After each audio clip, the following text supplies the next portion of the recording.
araw sa pakikisalamuha namin sa daigdig na napakagulo. Pero salamat Lord dahil naranasan namin ang iyong kabutihan, ang iyong katapatan, ang iyong pagpapala, at ang iyong patuloy mo Panginoon na pagbibigay ng katagumpayan sa amin. Thank you din Father God for our relatives and our loved ones na patuloy mo pa rin ipinapahiram sa amin Panginoon. Salamat Lord dahil bagamat yung iba hindi namin nakakasama sa pagpupuri, sa paglilingkod sa iyo, patuloy kaming nagpapasalamat dahil ang pag-iingat mo po sa kanila ay patuloy na nararanasan. Thank you rin Lord sa lahat ng blessing that you've given to us. Salamat po Lord dahil hindi namin naranasan yung kakapusan, bagkus yung kasapatan sa bawat araw na naririyan ka. Patuloy kang nagpapala po sa amin. Salamat din sa kagalingan, sa lahat ng uri ng karamdaman. Salamat po sa pagpapagaling. Salamat sa lahat ng bagay na yan. Ganon din Lord sa mga unspoken prayer namin na patuloy mong ipinagkaloob, Father God. Salamat Lord dahil napakayaman mo sa pagpapala, napakayaman mo sa katapatan at pagmamahal sa bawat isa sa amin. Kaya Lord, sa umagang ito, sa pagsisimula ng aming unang bahagi ng gawain mo sa lugar na ito, i-bless mo po kami, pagpalain mo bawat isa, maging yung mga tagapakinig namin sa mga oras na ito sa mandako sila.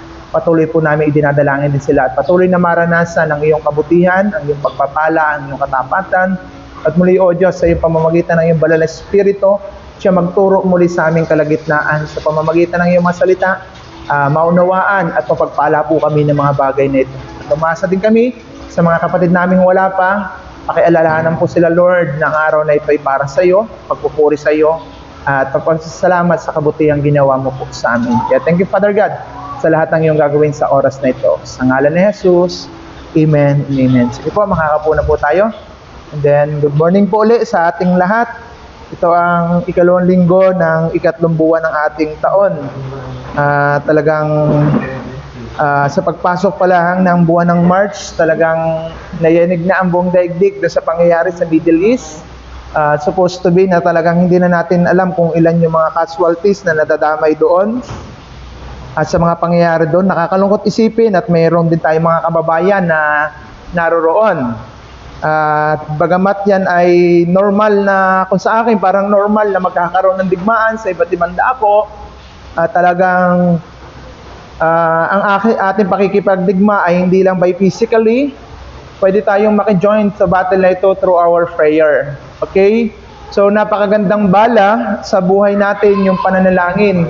Supposed to be, hindi natin alam kung ano yung mga kalagayan nila doon, pero naniniwala tayo at nananalangin tayo na nawa ay ingatan sila ng Diyos sa mga pagkakataong yun. Kaya po huwag po tayong tutulog o huwag tayong lilimos sa bawat pagkakataon na patuloy tayong manalangin sa ating Panginoon. Katulad ng pinag-uusapan natin dito sa Galatians, fall concerning for the Gentile o kaya dito sa mga tiga-Galatians, at talagang nakikita natin doon sa mga verses 8 hanggang 16, ipinakita ni Paul dito yung kanyang concern sa mga mananampalataya doon sa Galatians. Hindi lang concern nito about doon sa kanilang kalagayan, kundi doon sa kanilang uri ng paglilingkod sa Lord. So primary po kasi nagiging problema ng mga Christian, pag walang tamang relasyon at walang tamang katuruan sa ating Panginoon, hindi natin makikita kung tama yung ating paglilingkod na ginagawa. So itong Galatian, alam natin sila'y nananampalataya, but we will continue continue to serve the idol. Parang sinasabi dito ni Pablo na nakakalungkot isipin, naranasan nyo na ang kabutihan, itinuro na sa inyo ang tamang daan, pamamaraan ng paglilingkod sa Lord, pero naandun pa rin sila. They'll continue to incline the pagan culture, na talagang parang tayo din sa panahon na ito. Sinasabi natin na tayo'y nananampalataya sa Lord, pero naka-incline pa rin tayo doon sa paraan ng ating mga ginagawa, at lalo pag-uusapan natin yung paglilingkod sa ating Panginoon. So yun yung mga dinaan natin last time, lalo na yung verse 12. Ang sabi niya doon, I beg you, sabi niya diyan, my friends, be like me, I am like you. Sabi niya doon sa verse 12, yan o, mga kapatid na babae at lalaki, nakikiusap ako sa inyo na mamuhay kayo ng malaya. Sabi niya yan, in the freedom from this thing. So, ibig sabihin, makakapamuhay lang tayo na maging malaya tayo kung si Kristo ang ating inilalakad sa buhay natin. So, nakikita natin dyan sa mga preceding verse na pababa, makikita natin na sa kanyang pagtatyaga, halos magkasakit na si Pablo para ipangharal dito. Isulat ito para ipakita sa kanila yung tamang pagkakaroon ng relasyon sa ating Diyos ay talagang makitang akma dun sa buhay natin. Okay? So let's proceed in verse 17. Tingnan natin dito sa verse 17. Those false teachers are so eager to win your favor. Yan, ito na yung sinasabi niya dyan. Nagpapakita sa inyo ng malasakit ang mga taong yan, ngunit hindi mabuti ang kanilang mga layunin. Katulad na i-share ng ating kapatid kanina lang, panandalian kami yung share. Nagbabible study daw, bago after na makuha yung palagayang loob, yung interest, yung intention. Sabi niya dyan, their intentions are not good. So, may mga ganun po dadating sa atin, talagang papaliwanagan tayo na napakagandang mga pananalita.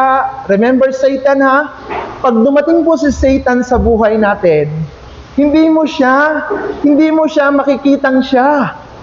Okay, remember this word, ha? Si Satan, pag dumating sa buhay natin, hindi mo siya mararamdamang siya.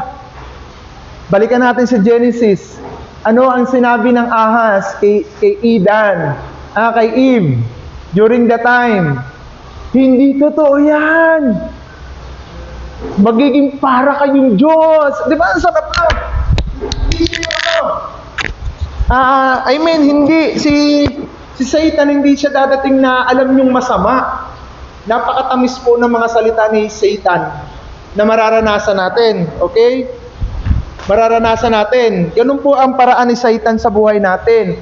Even the church na kinabibilangan natin, ito ang lagi kong pakiusap na pinapakita sa inyo na pag yung church hindi kayo pinapagalitan, hindi tayo ikino-correct ng mga preacher at parang will be followed that you want, parang we have own definition of Christian, ay parang hindi rin po maganda yon. Kaya mas maigi pag napasok tayo sa church at nakakapakinig tayo ng mga message, yung medyo tinatama tayo ng gusto. Okay? Yun yung maganda. Kasi nga, yan Genesis, if you want to die, the serpent replied the woman. So, sabi doon, ipinapakita dito mga kapatid na pag si Satanas ay darating sa buhay natin, they offer a good things for our physical needs. Mapapansin niyo po yun. Mga kapatid, maging aware tayo dito. Talagang i-offer niya yung mga magaganda sa atin. Kaya sabi dito ni Paul, bilang paalala sa mga taga-Galatia, verse 17, those other people show a deepest interest in you, but their intentions are not good. For all when they want to separate you from me. So makikita natin dyan next paragraph. Yan. They are trying to shout out offer from me so that you will pay attention only to them. Yun ang isipin yung mabuti. Sinasabi dito ni Pablo, yan, sila ay nagpapakita na mabuti sila, pero ang nais lang nilang ilayo kayo sa kanila, sa kanya at ilapit naman sa kanilang mga kagustuhan. Yung mga kabataan, kung minsan di nyo napapansin, madali tayong akayin nila, pero akayin natin sa gawain, sa kabutihan ng Panginoon, hindi madali. Kaya yung iba, magpapadoktrina na daw. Ay, napakahirap yun, So, ganito yan. Bakit kaya sinasabi ito ni Pablo? Kasi mababaw yung pananampalataya, maari ng mga taga-Colossian, at ang kanyang concern dito, sila ay tamnan pa upang tumibay dun sa pananampalataya dahil ang biyaya ng Diyos, hindi ito nararanasan o makukuha sa gawa ng tao, kundi ito ay ipinaparanas ng Panginoon. Sabi niya pa dito, in verse 18, hindi masama ang magmalasakit kung palaging mabuti ang layunin at hindi kung kaharap lamang ninyo ako. Okay. Ayan. Ito maganda. May mag-iba mag-o-offer ng mga gamit to attending his gathering. Mapapansin niyo yan. Mag-o-offer sila ng mga ganitong bagay, magbibigay sila ng ganito, umattend ka lang. Kaya nga, yun ang nakakalungkot sa mga tao at sa mga Christian kung tayo na-o-offera ng mga bagay, talikudan lang ang paglilingkod sa ating Panginoon. Yun ang Galatian. Na talagang pag in-offer silang ganitong bagay, nineneglect nila yung gawain ng Panginoon.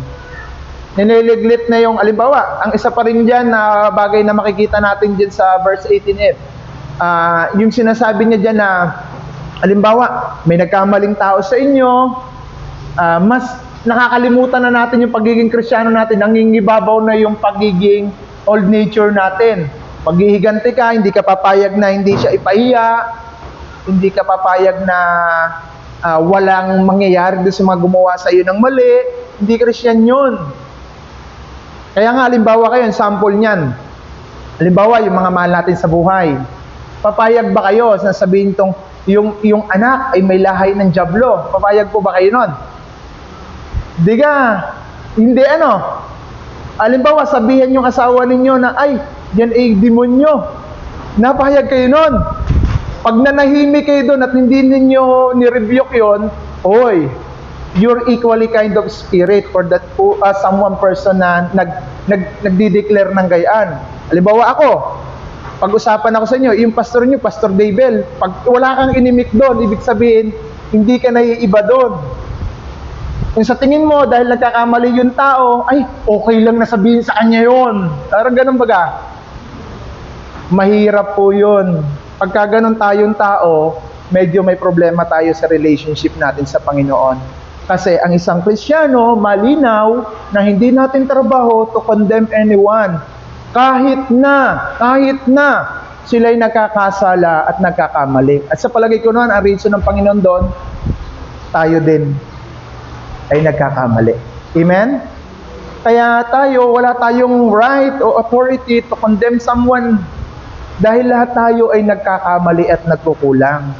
Kaya nga yung mga anak o kaya asawa natin sinasabihan ng iba, pinagpipray po namin yan, na kahit gayan po kasama yung aming mga kasama sa buhay, hindi namin para i-declare na sila'y pag-aari ng dyablo. Yan yung nangyari. Kaya nga, if someone too eager to do a good things for you, that is alright, but let them to do it all times, not just when I with you. Para bang sinasabi dito no Paul, huwag nyo lang gawin yan dahil nandito ako. Parang tayo, huwag nyo lang gawin ngayon ang ginagawa ninyo dahil nasa loob kayo ng church. If ever you are far away in this area, o kung sino man ang kasama natin, i-make sure natin na ang ginagawa natin is for the glory of our Lord. Amen? Nakukuha nyo? Kasi ito yung naging problema ng taga-Galatian Tinuruan ko na kayo. Bakit ganyan pa rin? Kayo ba'y talaga'y alipin pa ng kasalanan? Mga ganong klase ang gusto ipakita dito ni Paul. Ano pa? Verse 19, sabi niya dyan, my dear children, once again, just like a mother's childbirth, I feel the same kind of pain for you until the Christ nature's form in you. Yan ang napakaganda, Ayan, yung magandang last part. We will continue until the Christ is fully developed in your lives. Okay, lives, pamumuhay. Yun yung napakahalaga dito. Sabi niya, kahit anong turo ko, kahit anong gawin ko, kinakailangan makita sa pamumuhay ninyo na sabi niya, nature is formed in you. Makapamuhay kayo. Kasi, bakit sinasabi ito ni Paul sa mga taga-Galatian? Kasi itong taga-Galatian, nagpapatuloy pa rin at namumuhay na parang alipin ng mundo. So, tayo ba ay nakaka-relay sa part na ito? So, kaya hindi natin maranasan yung fully na development natin coming from the Lord dahil maaari may mga partial pa rin tayo na yung mga word natin na okay na to. Ayan, ganun na okay na yung ginagawa nila at totoo naman ang sinasabi nila. Huwag mo nang susulsulan kung totoo. Ang gawin nyo, ano po yung tinuturo natin lagi? Kung alam natin nagkamali ang isang tao, Just pray for them, not to condemn. Invite nyo pa rin, ituloy nyo pa rin ang pagyayakag sa kanila. That is the way how to show our concerning to the other Christian. Kaya nga ito si Pablo, pag pinag-uusapan natin itong mabuti, parang nakikita natin yung sarili natin dito. So, ibig sabihin, pinipictures ng Galatian yung buhay ng mga mananampalataya noon. At ang blessing naman po sa panahon natin ngayon, makita nyo na kagad kung ano yung problema ng taga-Galatian. Bakit sila nagkaganon? Bakit sila hindi naranasan yung mga ganong bagay? Kasi yung word niyo dito, mga anak ko, oh my dear children, parang sa akin dito, ang pakiramdam ko dito, halos lumuluwa si Apostol Pablo nung isinusulat niya ito at ipinaparating niya sa mga pinangangaralan niya. Para bagang yung congregation, sinasabihan niya, patuloy ko kayong ipinapanalangin, parang ganun patuloy ko kayong pinapanalangin na ma-develop ang inyong pananampalataya, patuloy kong hinihiling sa Panginoon na patuloy na baguhin ang mga prinsipyo nyo, sabi ni Paul. Pero ang nakakalungkot dito, bakit nagpapatuloy pa rin? Kayo ba ay nananalangin na baguhin kayo ng Panginoon? Na baguhin yung uri ng pamumuhay natin?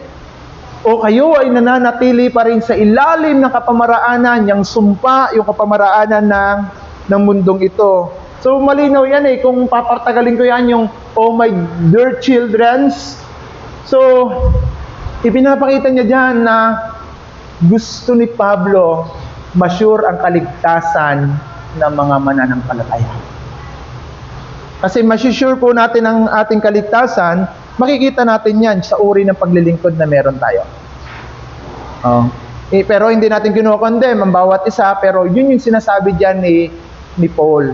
Kaya nga sabi niya dyan, if I going through the labor's pain for you again, they will continue until the Christ is fully developed in our lives. So, anong ibig sabihin dyan? Kung kinakailangan ko uling maranasan yung hirap, yun ang tinasabi dyan ni Paul.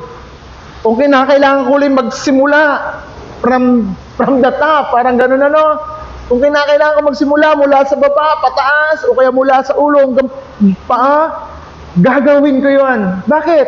Tingnan nyo mabuti, bakit niya gagawin ito? If I going through the labor pain for you again, sabi niya, hanggang maunawaan ninyo at makapamuhay kayo na naayon at nahuhubog kay Kristo.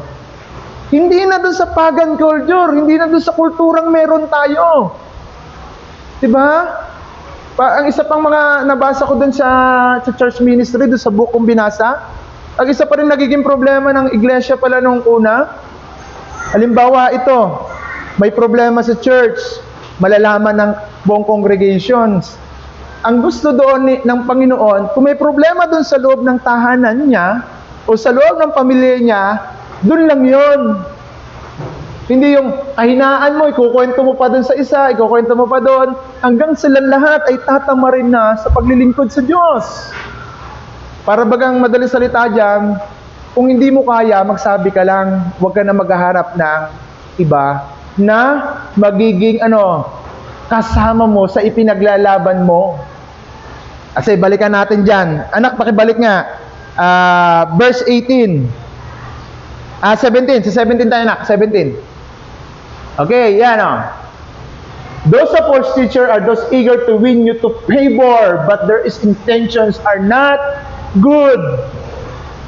Kaya makikita natin dito sa gawain ng Panginoon, kung tayo nagkakaisang nananalangin, nagkakaisa sa mga layunin, amen? Nagkakaisa tayo sa hangarin to proclaim the gospel, to proclaim the good news, o kaya to proclaim the glorifying to the Lord.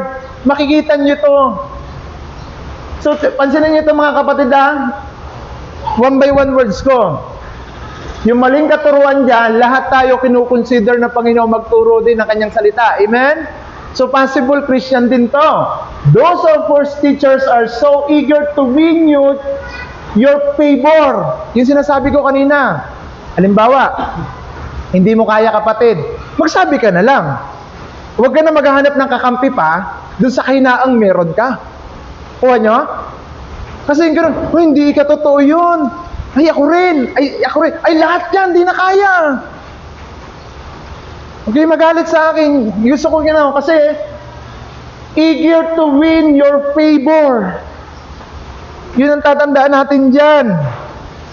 Ilayo kayo sa akin upang kayo naman ay magpakalapit sa kanila. 18, anak, paki-jump in 18. Hindi masama magmalasakit kung palaging mabuti ang layunin at hindi kung kaharap lamang ninyo ako. Ipapaliwanag ko mabuti. Sa school, nangyayari to. Pagkausap ng magulang yung magulang ng estudyante, okay na okay. Pagtalikod, kung ano-anong binabash. If someone is eager to do good things for you, that is alright. Maganda yan. Pero, but not let them do it at all time, not just when I am with you. Diba? Sino pong gusto ng ganito? O lahat taasan, pero pag talikod at wala na yung si Paul, kanya-kanya na palang kanya-kanya ng suwestyon. Sabi ni Paul, but let them to do it all the time. Hindi lang dahil kayo ay nandito. So makikita rin po natin yan sa ating daily routine. Pagkaharap nyo ako, sabi ni Pablo, lahat kayo agree. Pagtalikod ko naman, lahat kayo ay opposition.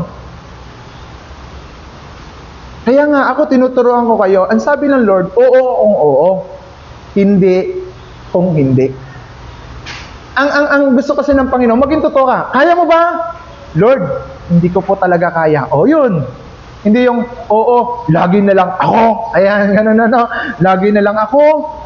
Ay, mahirap po yan. Sabi ni Pablo, ang malasakit ni Pablo dito sa mga taga-Galatian, huwag kayong maging pabalat. Ayun, ano?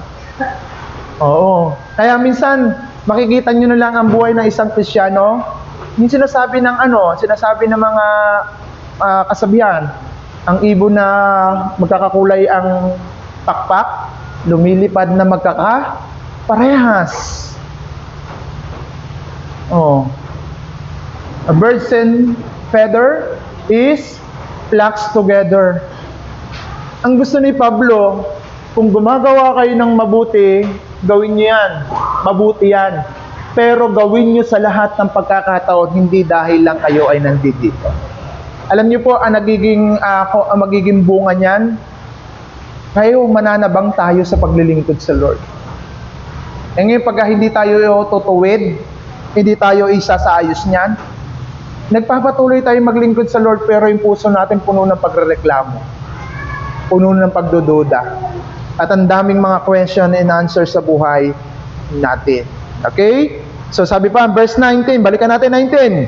At dahil anak ninyo, minsan pa'y ako'y magdadanas ng hirap tulad ng babaeng nanganganak hanggang sa maging ganap kayong hubog kay Kristo. Ito, it's all about the doctrine of Christ.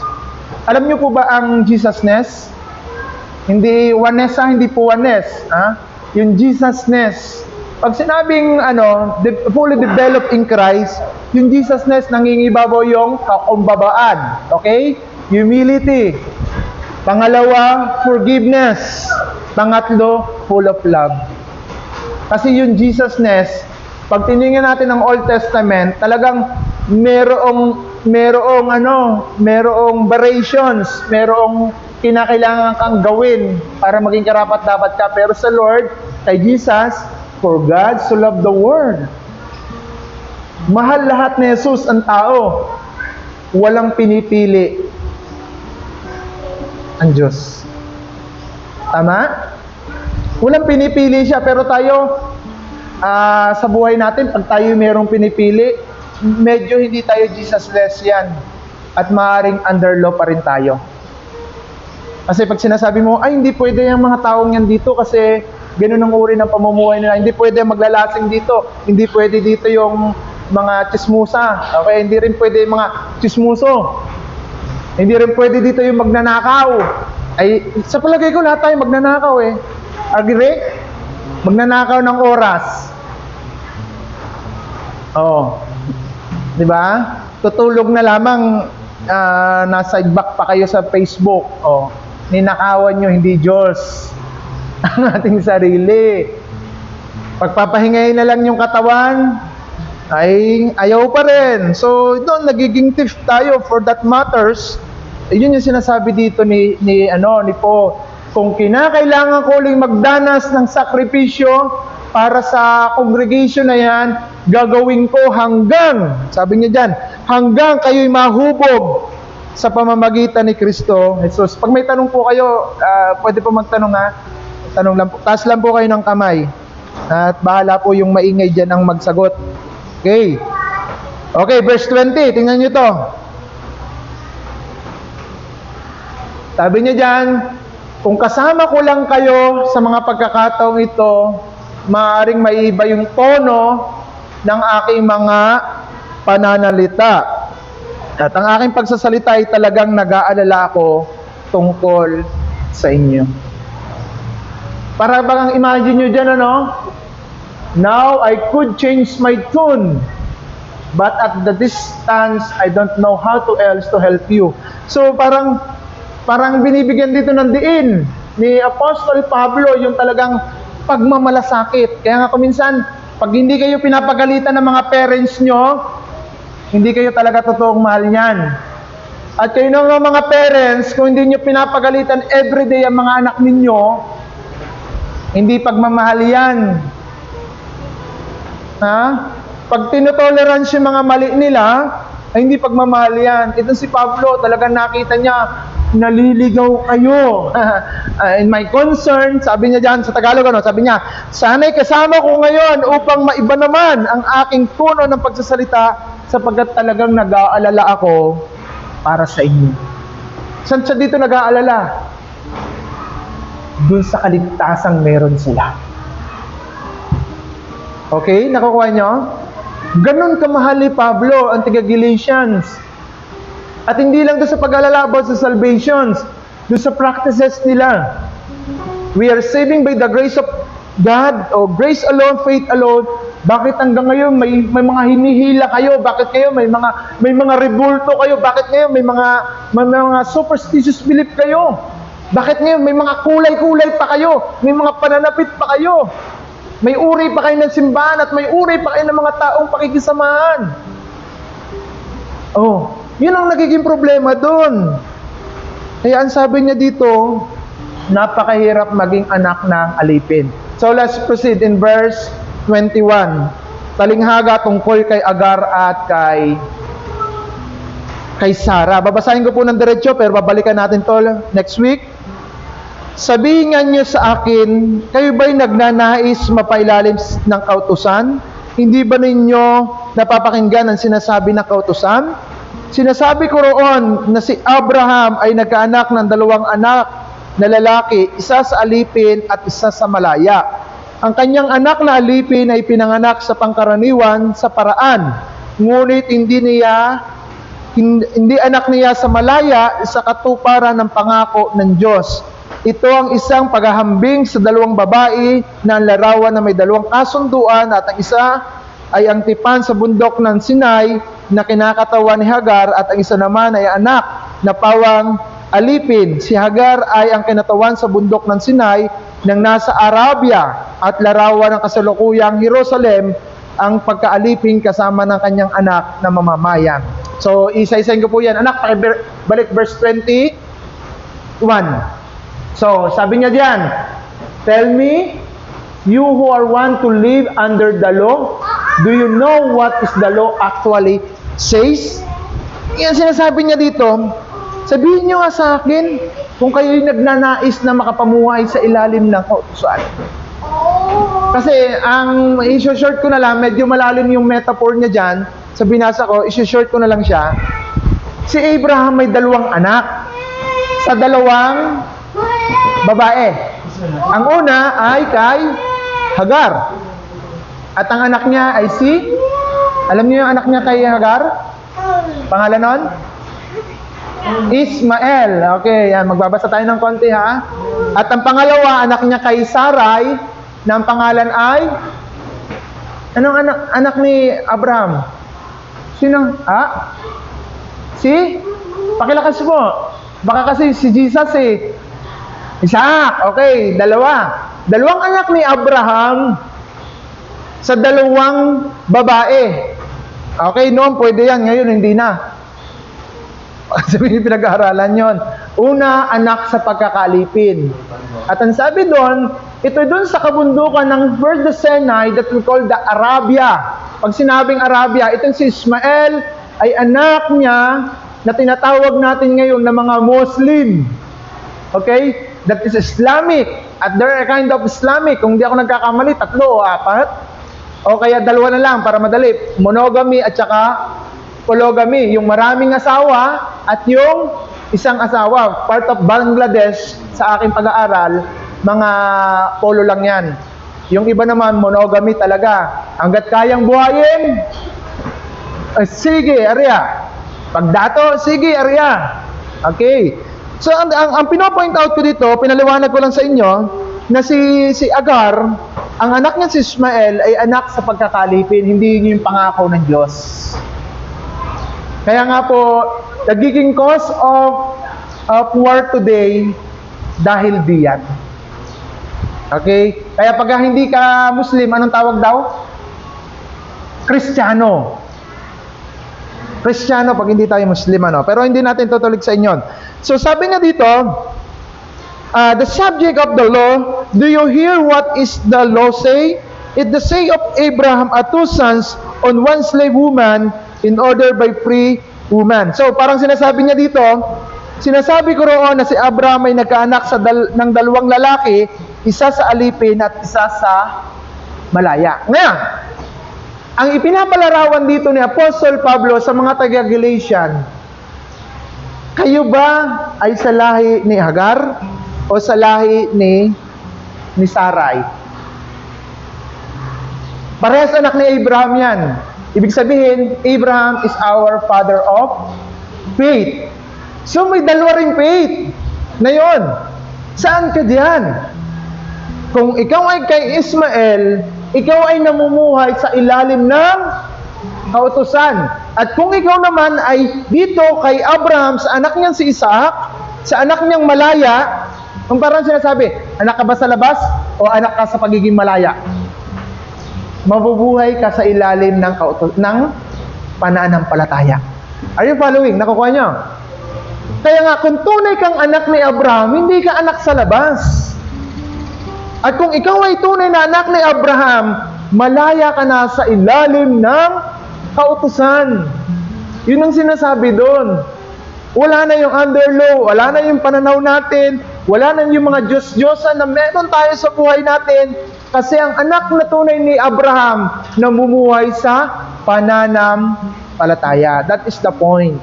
Kasi tutuloy ko, verse 23, anak niya sa alipin ay pinanganak sa pangkaraniwang paraan. Ngunit ang anak niya sa malaya ay hatuparan ng pangako ng Panginoon. Yun, fulfillments of the God's promise. Kasi yung unang anak, the son of slave's wife, was born in the human attempt to bring about the... So, ibig sabihin, yung unang anak sa pagkakalipin yan, pangkaraniwan. Para bagay yung word na pangkaraniwan. Human, sabi niyo, parang sinasabi niyo ng pangkaraniwan na hindi sumimba, pangkaraniwan na hindi magbasa ng Biblia, pangkaraniwan na hindi sumunod doon sa mga practices na itinuturo ng Bible. Parang pangkaraniwan ng paniwalaan ng Diyos. Nakukuha nyo? Kasi yung sinasabi niya, ipinanganak pangkaraniwan. Parang ganito. Nung tayo wala pa kay Christ, listen very carefully before I end, dahil ma-overtime ako. Okay.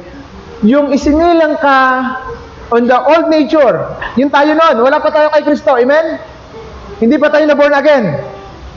Okay lang magsinungaling. Okay?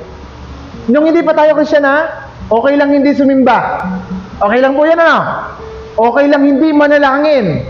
Okay lamang hindi sumimba talaga, hindi magbasa ng Bible. Okay lang magkismis. Okay lang magnakaw.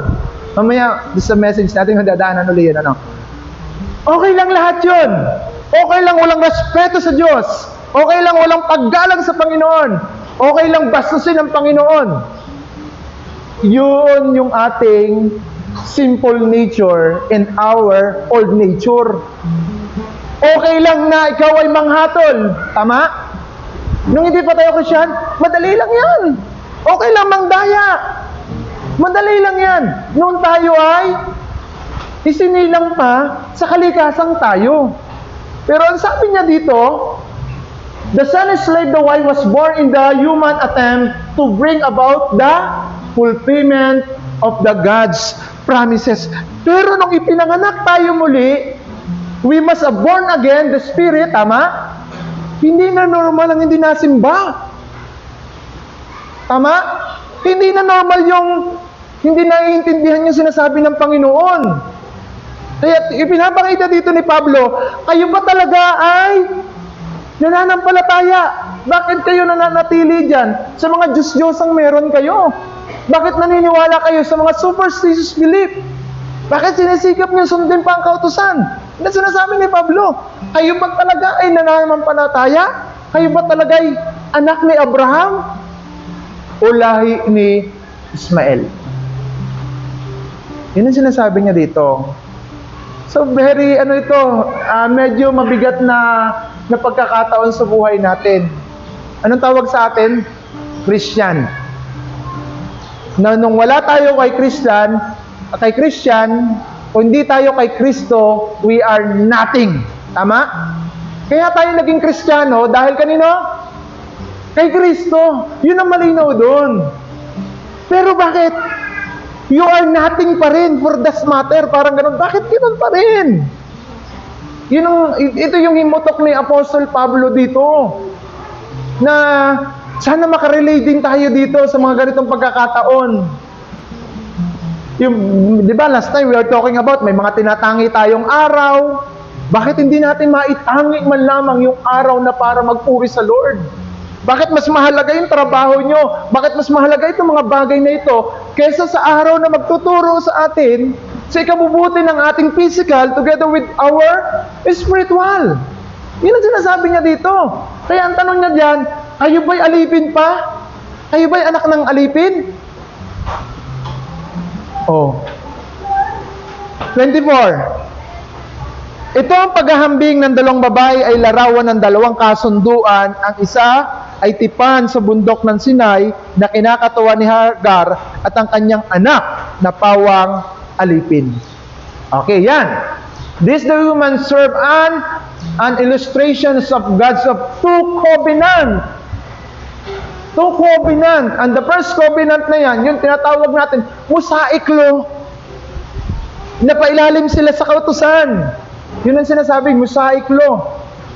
Masyadong malalim na lang yun eh. Sinabing Mosaic law, yung kautusan ni Moises.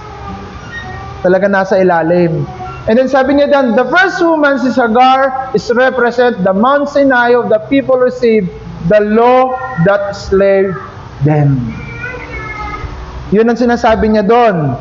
Na itong si Hagar na ito'y larawan ng pagkakalipin sa kanyang anak. Anak, pakilagay sa 25. Si Hagar ay kinakatawan sa bundok ng Sinai ng Arabia at ang larawan ng kasalukuyang Jerusalem ay nasa pagkaalipin. Okay, yan. Now, Jerusalem is just unlike a Mount of Sinai in Arabia because she and her children lived in the slavery to the law. Para bagang ang pinapakita dito ni Pablo, pinalaya ka na. Hindi ka na anak ng pagkakalipin. Kasi ang akala ni Abraham during the time, sabi niya, dito ba ako magkakaanak? Ito ba yung pangako ng Diyos? Kasi bakit ba nagkaroon ng anak si Abraham kay Hagar? Kasi nalulungkot yung kanyang asawang si Sarah. Hindi magkaanak sa kanya. Kaya ang sabi niya, pinayagan niya, no? Sabi niya, o sige, pumili ka na ika ng iyong sa aking alipin. At baka sakaling doon, baka ako'y baog. Okay, baog kasi ay nagkaanak. Ay hindi yun ang pangako ng Diyos. Hindi yun ang pinangakuan ng Diyos, yung anak sa labas. Kaya sabi ng Panginoon, magkakaanak ka, hindi sa alipin, kundi sa malaya. Ay tayo, anak ba tayo nino? Diba, sabi ko sa inyo, nung tinanggap natin ang Panginoon at naranasan natin ang kanyang kabutihan, you must be born again in spirit. Anak, pakijump nga, 5:22 ng Galatians. Kung ipinanganak ka sa banal, by Spirit of the Lord, ito yung makikita sa iyo. But the Holy Spirit produced the kind of fruit in our lives: love, joy, peace, patience, kindness, goodness, faithfulness. Sige pa na, 23. 23. 23. Yan. Gentleness, self-control. There is no law against this thing. Kaya tanungin natin ang ating mga sarili before I close, brother and sister. Ginam ko lang po dan dahil hindi ko kayang tapusin for this time. Maliban na mag-umpisa tayo ng 8:00. Mga kapatid, hindi tayo anak sa pagkakalipin. Anak na tayo sa pagiging malaya. Kaya makikita natin dito, maaaring problema ito ng Galatian noong mga panahon na yon. Pero ngayon, anak, pakibalik doon sa ating verse kanina, 26. Pero ngayon, mga kapatid, but the other woman, Sarai, represent the heavenly Jerusalem. Remember this word. Sabi ng Panginoon in Revelations, bababa ang bagong Jerusalem. Yung mga sumasampalataya kay Jesus will belong the new Jerusalem.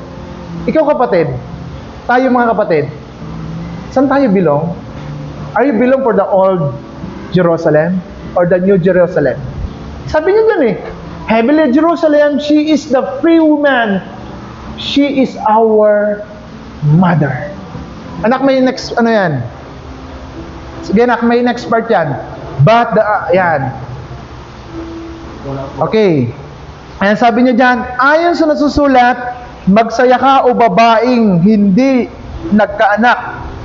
Pumayaw ka sa galak at ikaw ay hindi pa nakaranas ng hirap sa panganganak, sapagkat higit na marami ang anak ng babaeng nangungulila kaysa sa babaeng may asawa. Malalim po ito. For the next time ko i-explain. So ito mga kapatid, ipinapakita dito ng Panginoon sa taga-Galatia at maaaring nire-remind din tayo today. Kayo ba talaga ay anak mula sa lahi ni Abraham? Pwede po natin kasi sabihin na ako po ay mula sa lahi ni Abraham. Remember this word? May dalawang anak si Abraham sa dalawang babae. Ang isa sa pagkakalipin at isa sa pagkakamalaya. At ang isa dito, maganda dito, remember this word. Si Hagar is the represent of the Mount of Sinai in Arabia. At ito namang si Sarah that represents the heavenly Jerusalem.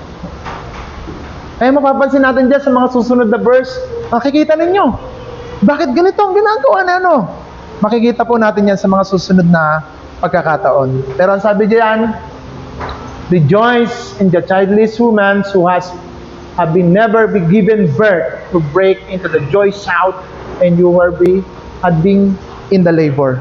Alam nyo, yung sinasabi niya diyan para sa akin, mapalad kayo ngayon dahil hindi na kayo maghihirap. At pinaghirapan na tayo ni Jesus para maging malaya. Sino nakukuha niyo yan?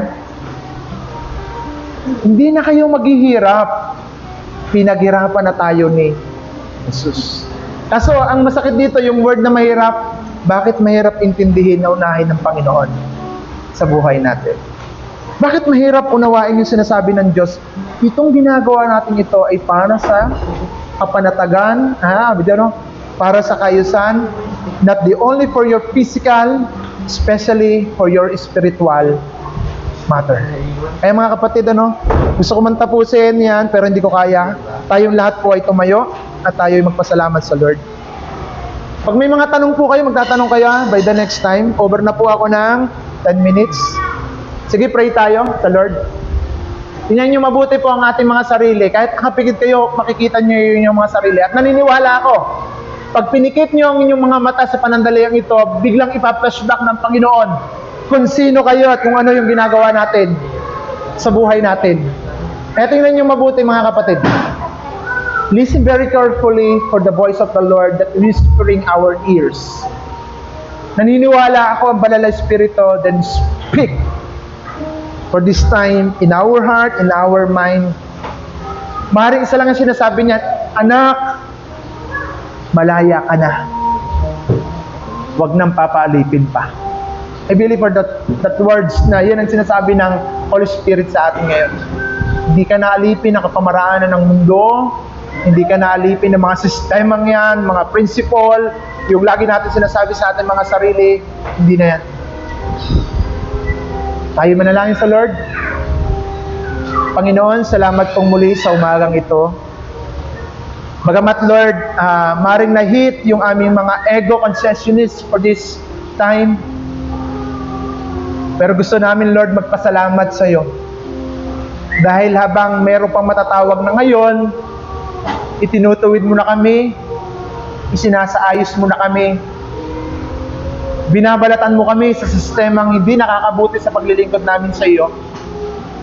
Salamat po Lord, bagamat sobrang napakabigat sa amin ng iyong mga salita, pero yung kalooban namin ay pinagagaan dahil inaalis mo yung mga pabigat o mga hadlang sa buhay namin para hindi namin makita ang liwanag ng iyong pagmamahal.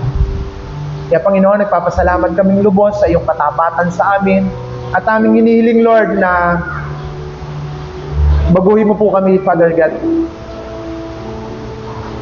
Tuwid mo po kami once again. Please realign,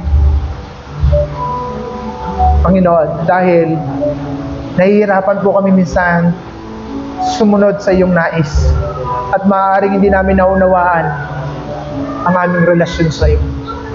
Kami anak sa pagiging malaya, mamuhay na may pananampalataya, mamuhay na mayroong takot sa iyo at paggalang sa iyo sa lahat ng pagkakataon. Kaya Panginoon, samahan mo po kami, maging ang buong congregation na ito. Akayin mo po kami at tulungan sa lahat ng aming gagawin. Sa iyo po ang kapurihan, sa iyo pasasalamat at pagsamba. Sa ngalan ni Jesus natin, Panginoon tagapagligtas. Amen and amen. Magandang umaga po at makakapo na po tayo. Anak, ibigay mo itong